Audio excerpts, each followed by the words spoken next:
The ultimate weapon in the info war would be so secret, so invisible, so undetectable, you would never know your mind was under attack.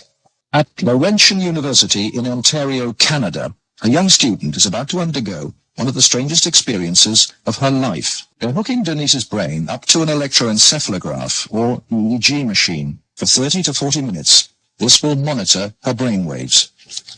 While these electric coils attached on either side of her head will immerse her brain in an electromagnetic field. Her brain actually completes the circuit between the two coils. The field pulsing through her brain is less powerful than one given off by a digital clock radio, but acutely controlled and focused at specific parts of the brain, it will open Denise's mind to outside suggestion by this man. Dr. Michael Persinger is a professor of psychology and neuroscience. He is designing ways to put the power of mind control to good use. Dr. Persinger's research focuses on brain trauma. He uses carefully controlled doses of electromagnetic radiation to induce relaxation and alleviate pain. So what Sandra did was to initiate a opiate releasing pattern. That's a burst firing field that was stimulated once every 4 seconds. And that produces relaxation and a very pleasant sensation. Similarly, using the appropriate field, we can induce fear and apprehension, but clearly that would be unethical in that setting. Dr. Persinger's tests suggest that carefully programmed electromagnetic frequencies can tap into individual brains and influence people's emotions. The cognitive processes of the human brain are really quite simple. And if you understand how they work, you can make entire populations think and decide no matter what you wish.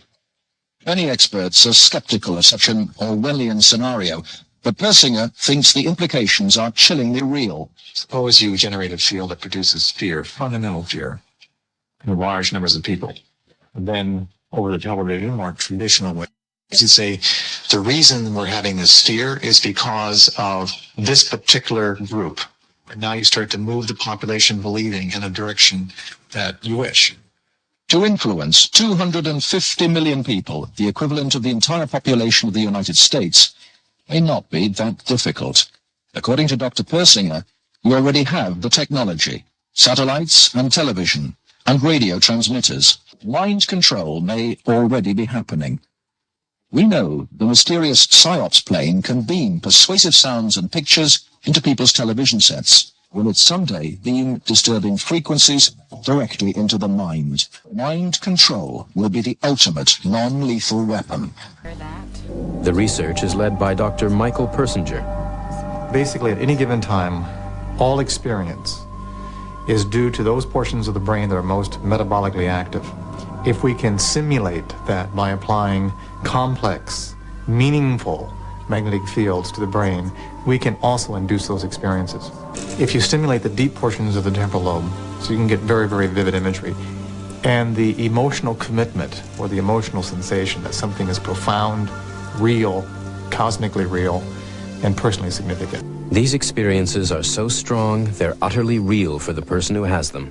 They can be as profound as a religious conversion, yet we can generate them with a machine.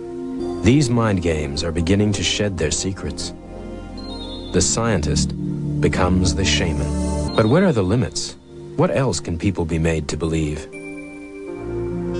But one thing that's really clear, you can control the person's experiences, and they don't know they're being controlled. And they don't know they're being controlled. And they don't know they're being controlled.